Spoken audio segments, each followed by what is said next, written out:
Hey guys, welcome back to another episode of World End Economica. And my name is Fud, so let's get back straight into the story. Yeah, I want to get back into it as well, get into a good bit. On Saturday, at the end of our discussion, we thought about taking on more risk. Filling the numbers of our program in order to select a number of stocks with large price fluctuations. We selected more speculative stocks. For ones with large price fluctuations, many were selected through derivations based on mathematical principles Hagana utilised. It was an unattainable region, much like the concept Barton has spoken of. A region of extreme risks, so extreme rises and falls where human sentiment could clearly be seen. Amidst all attention, Hagana and I began Saturday's trading. We felt strong progress and I was suddenly able to knock down a feeling of tension from feeling to time crunch. Hagana went so far to borrow Lisa's terminal and asked the row to copy the program. During trading, the program's content was updated in real time. Doing all this while being sleep deprived and exhausted, we weren't looking so healthy. But we do have a happy Hagana, so everything's good. Even so, at the end of Saturday, when she saw that she had managed to hit 60 million in profit, even Hagana was all smiles. For a moment, we were in second place. Only 2 more times. If we do that 2 more times, we can defeat Mr. Trush. That excitement blew away with fatigue and sleep deprivation. We had set foot upon new territory. No, more accurately, it was Hagana's program that led me right into the footsteps of a deeper place within me. Why do I feel like Mr. Trush is going to be one targeting us? But even then, I wasn't against the idea. If there was something I could give to Hagana, I was determined to give her everything. An email from Barton arrived on my computer. Interesting, it said. Barton, who paid a sponsorship fee, and could look at the trading history of all participants. The trading contest. I could believe we'd gone a step further based on our trading history.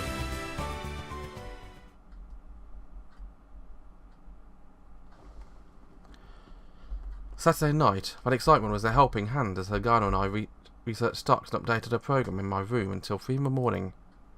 But no matter how much willpower was replenished, the body has its limits. Pathetically, I was the first to give in, and I slept that day.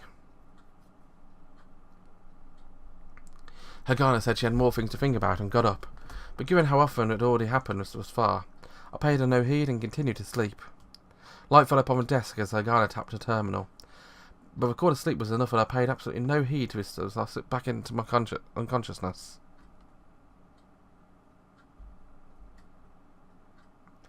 That was why when I awoke suddenly, I thought it was strange.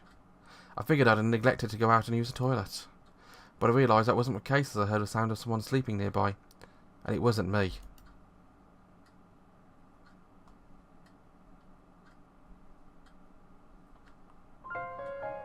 Huh?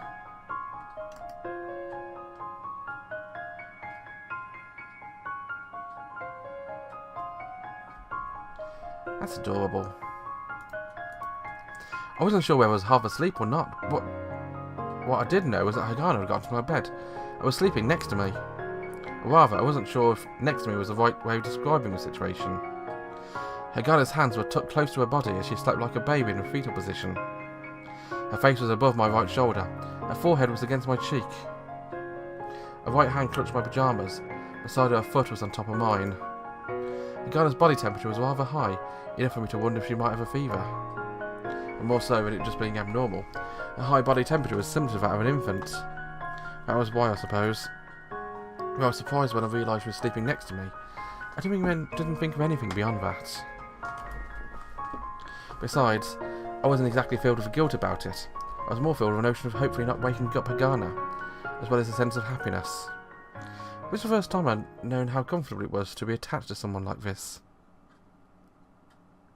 Before long, I succumbed to sleep, and morning soon came. It's not like I'd set an alarm, so it felt like I could sleep forever, but I woke up at the usual 7 o'clock. If I'd only slept about 3 or 4 hours, today I woke up on my dot as usual. Immediately I thought about Hagana. She really was still clinging onto me as she slept. Actually, we both woke up at the same time.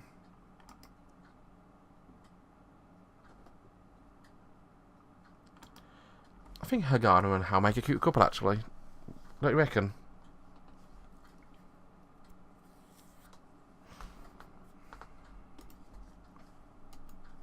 If you awakened Hagan and looked blankly at nothing in particular. She was basically slipping out of a half-sleep state. They could see she didn't know where she was. Perhaps due to fatigue and sleepiness, we'd simply forgotten where her bedroom was. That's what I thought when Hagana closed her eyes and curled her body more.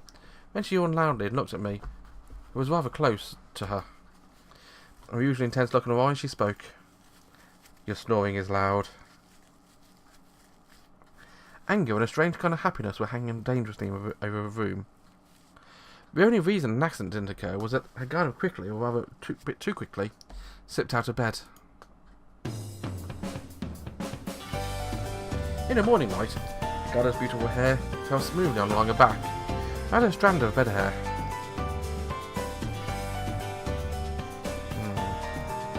She murmured in a delightfully low voice as she stretched.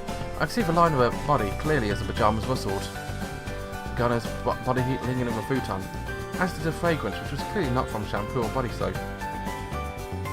Courtesy of a phenomenon called morning glory, I couldn't exactly get out of bed at this point. Hagana tapped the terminal on my desk and started up. She turned towards me with it in her hand. How long do you intend to sleep? She said that with a disdainful look in her eye. Even with contempt, I couldn't really make excuses. Russell replied, give me 5 more minutes. She thought about it for a moment and nodded. I'll come and wake you up in 5 minutes. She walked briskly out of the room. 5 minutes is more enough to get prepared. Hey up. Again, I spent my day in my living room entirely with Hagana, devoting all our time to updating the program and analysing stocks. It was around afternoon when we had someone stop by. I figured it'd be Chris or Toyama, but surprisingly, it turned out to be Saro. He ain't going all lately, so I figured I'd stop by instead. I hadn't called for him, but I was thankful for the juice and snacks he'd bought. Lisa basically didn't buy that stuff after all, so I was not used to buying it as it would be a waste. I took a kind of a dark carbonated soda, one which has developed her in one way or another near complete control of the market for 100 years. I wonder if it could be that bottle of red stuff I got next to me. Well, the bottle of brown stuff in a red bottle. You know what I mean.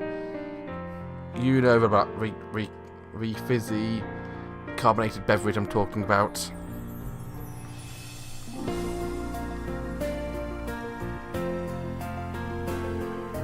Both of them were imports which, compared to the synthetic stuff, were several times more expensive. But I was rather considerate of Saro, I thought. So you two are looking awfully friendly with each other. He teased those words as he put his hand around my shoulder and took a peek. Also his hair was enough to startle Hagana, who was next to me. Saro, don't bother them. Before I could even complain about it, Lisa said it for me. He looked up and shrugged his shoulders. What, really? Really? I wasn't sure whether Lisa was copying me or Saro, but in either case, that was what she said. Still, it was without a doubt that it was real. Hagana and I had long surpassed the level of just playing around. I beg your pardon. Hey Hagana, any bugs on the program? He continued his antics and said that to her. She turned towards the row in a chair and looked directly at him and spoke. No. Her response was enough to elicit a laugh at his expense. Lisa smiled as she patted Saro on the shoulder and consoled him.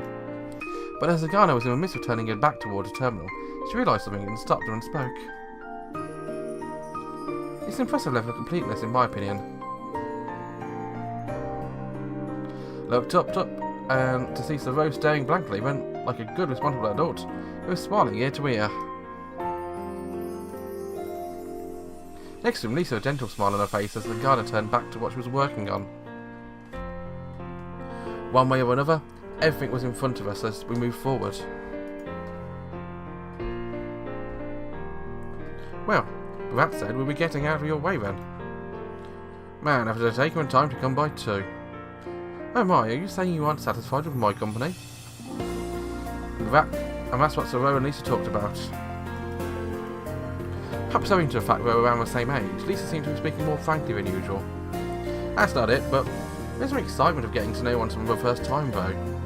Oh my, since when was our relationship like that? I looked up briefly and saw Lisa smile boldly with her arms folded. So Sorverson put his hand around Lisa's shoulder. Seeing this kind of annoyed me. That's a hard way to push it. Beating down my rain. Did you not have an inclination to offer a helping hand to save me? Was that not love then? It is love. And in total seriousness too. Those words startled me. Lisa was into Saru? Speaking of which, Saru had boasted before about sleeping on Lisa's lap. On top of that, seeing this is the first time Hagana met Saru, it was highly possible Lisa and Saru had been together in church before. An adult man and woman, getting to lay his head on her lap to boot. Honestly, that did agitate me a bit. Could it be that Lisa and Saru were... But Christ loves everybody equally. And just like that, Lisa ducked under Saru's arm, and he did look disappointed at Lisa slipped from his grasp. Sorry, okay? You sneaky woman, you. The Lord would love you whether or not you act virtuously or otherwise, so you do not need to worry about it. I fallen for a troublesome woman. Such a liar. As Lisa chuckled, Saru scratched his large head. I wasn't sure if it's real or just some joke, but they did earnestly appear to be quite close. And while I looked at these two, I realised something. Pointed directly at... While I looked at those two, I realised that something was pointed directly at me from right next to me. Hagana was scowling at me. What are you doing? There was very little time remaining for us. If we were to overtake Mr. Trosh in first place, our focus could not become fragmented. Hagana's anger was rather considerable. I turned my back to my computer and quickly resumed work. But somehow, Hagana continued to look displeased. More unusual. Ah, she's jealous. In the end, that day Saru ate dinner with us, Saru talked a great deal. Lisa seemed to have more fun than usual. Also, before he left, he stood in the church with Lisa and they honestly had a talk about debt. Lisa laughed and evaded Saru's questions. Even if it were a joke that Saru liked Lisa, he was almost certainly another of Lisa's rescuees. According to a policeman I'd overheard while I was escaping from a familiar Chinese restaurant, Saru had something of an amazing background. It was possible that Saru succeeded in the highly competitive world of the Newton City, and had somehow fallen from grace. Besides, he didn't seem like a bad guy, and deep down he appeared to be rather serious-minded. Maybe he'd heard about Lisa's debt and wanted to help her as a way of paying her back. But I couldn't imagine he would have deep pockets. Just listening to a conversation, I came to a conclusion that he did in fact live inside a big bull cafe. Granted, Lisa didn't look like one to do anything arbitrarily, and so I was somewhat relieved. Why I was relieved, I wasn't sure. But in any case, I was relieved. I stopped stealing glances at them and went back to my room. In my room, Hagana was updating her program. When I got back in, we continued our banter back and forth right where we'd left off. I wasn't sure if that forceful enough was over the top of the normal, or just me overthinking. And then on that day as well, Hagana and I slept together. She seemed to cling to me even more than she had the night before.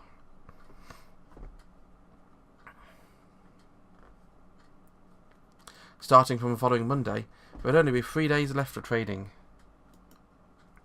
100 million more was left until we reached Mr. Trosh.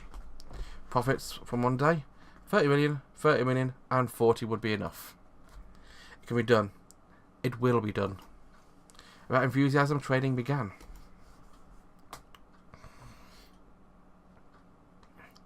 But as soon as Hagana and I began trading, we started to feel uncomfortable. An hour elapsed when it evidently became clear what was strange. After a few more hours, when the root of the problem was discovered, it was certainly surprising. I can't calculate with this math, she murmured, dumbfounded. After finishing my trades frantically, I felt exhausted too. We only managed profits of 10. With that, the hurdle was raised to 50 and 50, tomorrow and the day after. To make things worse, at one point in the morning I thought the victory was at hand, only to fall into despair now. The problem was very clear. The number of participants had dropped off significantly. All participants were given 40 days. After that, the participants who had done leave one by one. New people would come in at the same time. However, However, only 3 days left in the contest, so a large number of people had already run out of time. Certainly, those numbers would gradually begin to decrease. However, considering that a large number of contest participants were either part-time work or doing this at their leisure, I expected that many of them would be training the days before and after the weekend. Before it all came to an end, the number of participants decreased, and the flow of capital would decrease as well. There's no point in wanting to trade 100 million more if no one could even match 80 million.